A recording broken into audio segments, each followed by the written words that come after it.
अंबेडकर नगर में अपनी झुग्गी के पास तोड़फोड़ की कार्रवाई के दौरान अपनी किताबों को समेटते हुए दौड़ती इस बच्ची का जब वीडियो वायरल हुआ था तब सबकी आंखें भर आई थीं। जब 8 साल की इस बच्ची का किताबें लेकर दौड़ते हुए वो वीडियो वायरल हुआ तो कई नेता भी खुले तौर पर सामने आया और बीजेपी सरकार पर जमकर हमला किया। इसी कड़ी में अखिलेश यादव ने भी ट्विटर पर वो वीडियो पोस्ट किया और बीजेपी को घेरा था। अब शनिवार को सपा प्रमुख अखिलेश यादव ने अनन्या नाम की इस बच्ची का सम्मान किया है। पिछले दिनों अनन्या का जो वीडियो वायरल हुआ उससे वो काफी चर्चा में आई। अब अखिलेश यादव ने आज इसी मामले को लेकर प्रेस कॉन्फ्रेंस की और अनन्या यादव को सम्मानित किया।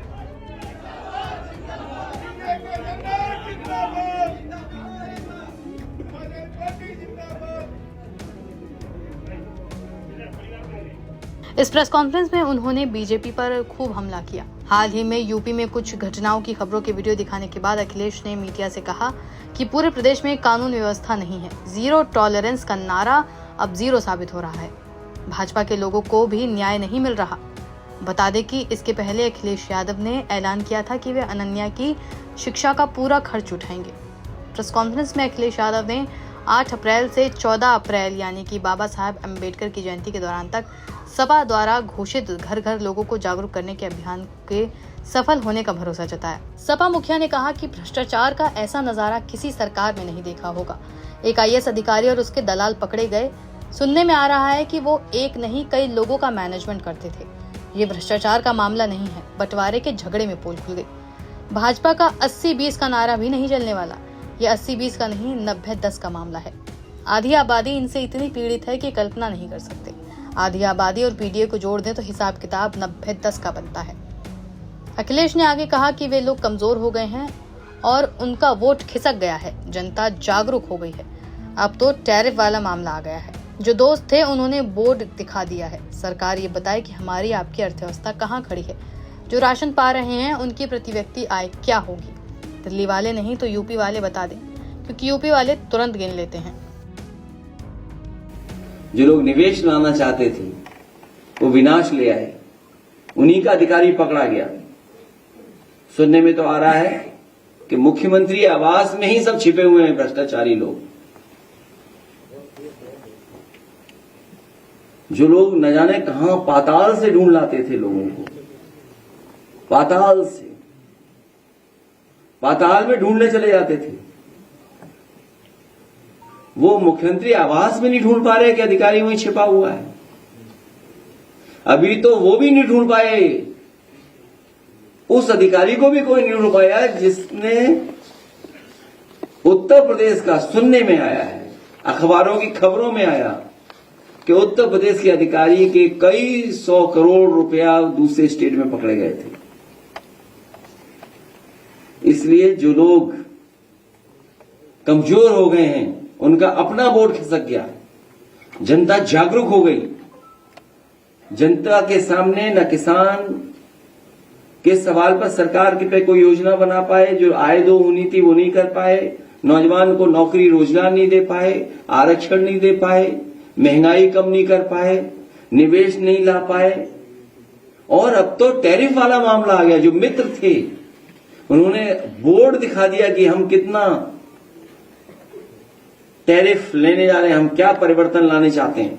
जब अमेरिका जैसा देश अपनी अर्थव्यवस्था को बचाने के लिए दूसरे देशों पर पाबंदियां लगा रहा है तो सरकार ये बताए जो 1 ट्रिलियन जाने कौन से ट्रिलियन तक ले जाने के लिए हमारे आपकी अर्थव्यवस्था कहां खड़ी है।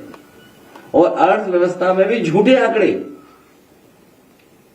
प्रति व्यक्ति आय उसकी केवल बताते हैं जो गरीब लोग राशन पा रहे हैं। जो राशन पा रहे हैं उनकी प्रति व्यक्ति आय क्या होगी। दिल्ली वाले ना बता पाए, यूपी वाले बता दें, क्योंकि यूपी वाले तो हर चीज तुरंत गिन लेते हैं। अभी तक हिंदू श्रद्धालु जिनकी जान चली गई उनको नहीं गिन पाए। जो आने जाने में श्रद्धालु जिनकी जान चली गई सड़कों पर, उनकी गिनती नहीं बता पाए। जो हजारों हिंदू श्रद्धालु खो गए उनकी गिनती न उनको ढूंढ पा रहे हैं। और सुनने में आ रहा है परिवारों को मनाने के लिए काले धन में संतुष्ट किया जा रहा है, पैसे देकर संतुष्ट किया जाता है। ये गिनती इसलिए नहीं बताई जा रही क्योंकि इनको मुआवजा देना पड़ेगा। सोचिए, सरकार जो दुनिया की न जाने कौन सी अर्थव्यवस्था बनने जा रही थी, मुआवजा देना ना पड़े इसलिए गिनती नहीं बता रहे। और फिर बहस को बदलने के लिए जहां कुंभ की तो गिनती बताई नहीं पाए हैं, गाय जानवर की भी गिनती नहीं बता पा रहे हैं जो इनके गौशाला में हैं, न गिनती रहने वालों की बता पा रहे जिनको देखभाल कर रहे हैं लोग, न दवाई का हिसाब किताब दे पा रहे हैं, न इलाज के लिए जो संसाधन जुटाए उसका हिसाब किताब दे पा रहे हैं, और न मरने वालों की दे पा रहे हैं। हम तो चाहते हैं कि कम से कम सरकार गिनती तो बताए, गिनती में खेल न करे। इसलिए ये सरकार जो अपना सब कुछ खो दी है, इसीलिए कम्युनल पॉलिटिक्स पर उतर आई है। ये कम्युनल पॉलिटिक्स इसलिए कर रहे हैं क्योंकि किसान की आय दोगुनी नहीं कर पाए, गन्ने की कीमत नहीं दे पाए, बिजली महंगी है, महंगाई है, निवेश नहीं ला पा रहे, रोजगार नहीं, नौकरी नहीं, वेतन नहीं बढ़ पा रहा, चैनल घाटे में जा रहे हैं, बड़े बड़े पैमाने पे घाटे में जा रहे हैं, हर चीज घाटे की हो गई। और अब जब अमेरिका अर्थव्यवस्था अपनी संभाल रहा है, सेंसेक्स की आप देखते हुए कहां लुढ़क गया है। जिन लोगों ने निवेश किया वो अपना पैसा निकाल है, वो जानते हैं कि यहां पे मुनाफा होने वाला नहीं है भारत में, इसीलिए तो सेंसेक्स तुरंत लड़खड़ा जाता है क्योंकि वो आपकी अर्थव्यवस्था पे नहीं टिका है, आपके निवेश पे नहीं टिका है। जो मुनाफा कमाना चाहते हैं उनके निवेश पे टिका हुआ है। जब उनको लगता है कि भारत में निवेश में हमारा मुनाफा नहीं हो रहा तो वो पैसा बाहर ले रहे हैं। इसलिए ये सरकार कम्युनल रास्ता अपना रही है।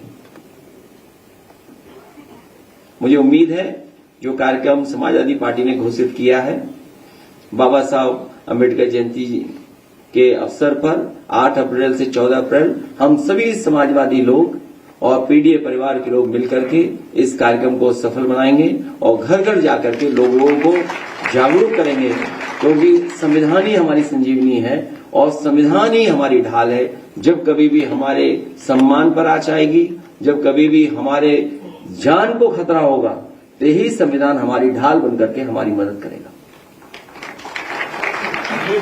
के बाद इस्तीफों का दौर शुरू हो गया है। ये आरएलडी से कई नेताओं ने इस्तीफा दिया है और उधर बिहार में भी कई इस्तीफे हो गए। मैंने अपने लोकसभा के भाषण में कहा था कि वक्फ के लिए जो कानून लेकर के आए हैं, ये भारतीय जनता पार्टी के लिए वाटरलू साबित होगी।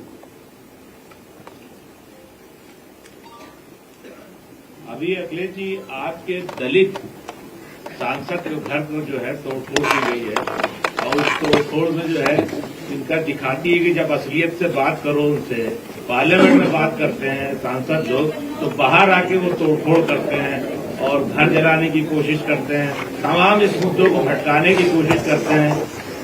इसलिए आज तुम नंबर 2 पे रह गए।